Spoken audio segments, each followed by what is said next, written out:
Hello my dear students, உங்கள் அனைவருக்கும் என்னுடைய மாலை வணக்கத்தை தெரிவித்துக் கொள்கிறேன். 10ஆம் வகுப்புல அளவியல் மென்சுரேஷன் அதை நான் எப்படி எளிமையாக புரிஞ்சுக்கிறது. பொதுவாக எல்லாத்துக்குமே ஒரு அடிப்படை இருக்கும். அப்போ இந்த அளவியலை பொறுத்தவரை முதல்ல நமக்கு என்ன செய்யணும்னா வட்டத்தை பற்றி நன்றாக தெரிந்து கொள்ள வேண்டும். வட்டம்னா என்ன, அதனுடைய சூத்திரங்களை நாம் முதல்ல படித்து தெளிவு பெற்றுக்கொண்டால் இந்த அளவியல் என்பது மிகவும் எளிமையாக இருக்கும். புரியுதா? இப்போ முதல்ல நம்ம என்ன செய்ய போறோம், இன்னைக்கு அளவியல்ல வட்டத்தை பற்றி உங்களுக்கு சின்ன கிளாஸ் 6ஆம் வகுப்புலேயே உங்களுக்கு தெரியும். அப்போ வட்டம் என்பது என்ன? வட்டமான ஒரு வடிவம் சொல்றோம். வட்டம் என்பது எத்தனை பகுதிகளை கொண்டிருக்கிறது என்று பார்ப்போம். எத்தனை பகுதிகளை கொண்டிருக்கிறது பார்த்தீங்கன்னா, இந்த பக்கம் விளிம்புன்னு சொல்றோம், அல்லது பவுண்டரி கிரிக்கெட்ல சொல்றோம் இல்லையா, பவுண்டரி என்று சொல்றோம். அது போல இதை நம்ம பரிதின்னு சொல்லுவோம். பரிதி, சர்க்கம்ஃபரன்ஸ், இங்கிலீஷ்ல சர்க்கம்ஃபரன்ஸ் சொல்றோம். இது வட்ட மையம்னு சொல்றோம். வட்டத்துல என்னன்னு சொல்றோம்? மையம்னு சொல்றோம். சரிங்க சார், வட்டம் மையம். வட்டம் என்பது என்ன? ஒரு நிலையான புள்ளியிலிருந்து ஒரு மாறாத தொலைவில் நகரும் ஒரு புள்ளியினுடைய பாதை. புரியுதா? அப்ப இதுல இருந்து ஒரு தொலைவு, இந்த தொலைவு இத ஆர் என்று சொல்கிறோம். தமிழ்ல ஆரம் அப்படி சொல்றோம்.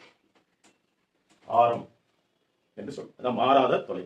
ஒரு புள்ளி அப்படியே வந்துட்டே வருது, அந்த பாதைக்கு பேர் தான் வட்டம் என்று சொல்றோம். சரி, இந்த வட்டத்தினுடைய பரிதின்னு சொல்றத சின்னு சொல்றோம். சர்க்கம்ஃபரன்ஸ், இங்கிலீஷ்ல சி அப்படி சொல்றோம். ஆரம் என்பது என்னன்னு சொல்றோம்? ஆர் என்று சொல்றோம். அந்த வட்டத்திலே அடுத்து பார்க்கிறேன், இப்படி இந்த பரிதியுடைய ஒரு பகுதி ஏ என்ற புள்ளியிலிருந்து மற்றொரு பக்கத்துக்கு ஒரு கோடு வரைந்திருக்கிறோம். இதுக்கு என்ன பேர் அப்படி சொன்னா விட்டம் அப்படின்னு சொல்றோம். இந்த விட்டத்தை என்னன்னு சொல்லுவாங்க? டயாமீட்டர். அந்த டயாமீட்டருக்கு டி என்ற எழுத்தால சொல்லுவாங்க. இந்த டயாமீட்டர் என்பது என்ன? அந்த வட்டத்தினுடைய விட்டம் என்று சொல்லுவோம். ஸோ அது ரொம்ப நம்ம இது ரெண்டையும் நல்லா பார்த்துப்போம்.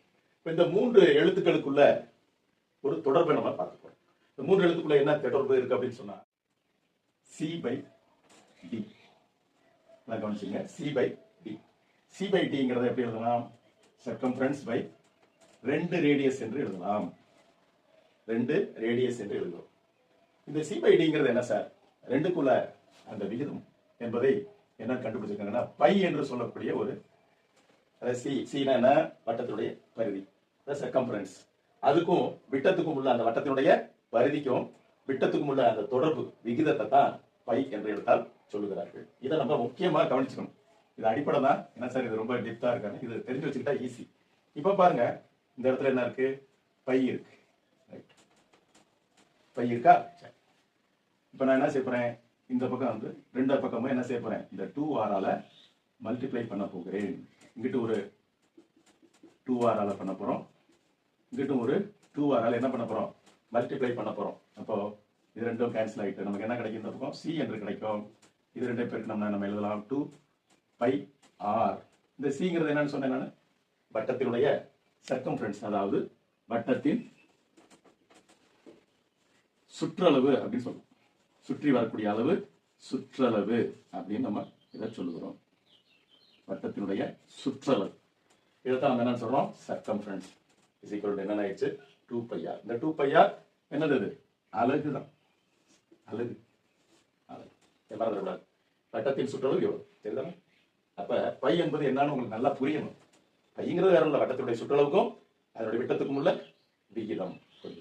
இப்ப இதுதான் வட்டத்தினுடைய சுற்றளவு கண்டுபிடிக்கிறதுக்கு சூத்திரம்னு சொல்றாங்க. இப்போ ஒரு சூத்திரம் எப்படி வந்துருச்சுன்னு உங்களுக்கு தெரிஞ்சிருச்சு. அடுத்தது வட்டத்தினுடைய பரப்பளவு. இந்த வட்டம் இருக்கு, அதுக்கு ஒரு பரப்பு இருக்கு இல்லையா? அதனுடைய பரப்பளவு என்னன்னு சொல்றோம்னா ஏரியா. என்ன சொல்றோம்? ஏரியான்னு சொல்றோம். அது எப்படி சார் கிடைக்கும் அப்படின்னா, இதுதான் பை ஆர் அதுக்கு 2 பரப்பு அளவு. பரப்பளவு என்று சொன்னாலே என்ன வரணும்னா இங்க சதுர அலகு வரணும். ஏன்னா நம்ம வந்து எப்படி சொல்றோம்?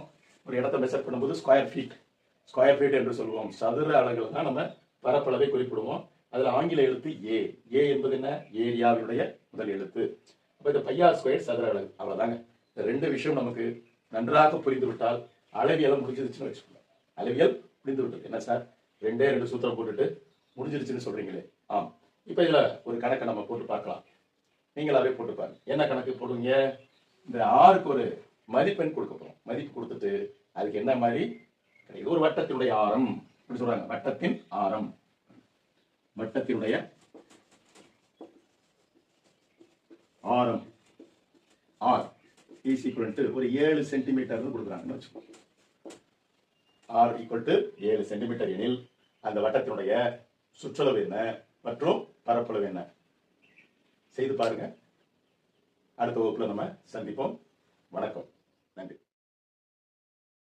Thank you for watching Math with Einstein.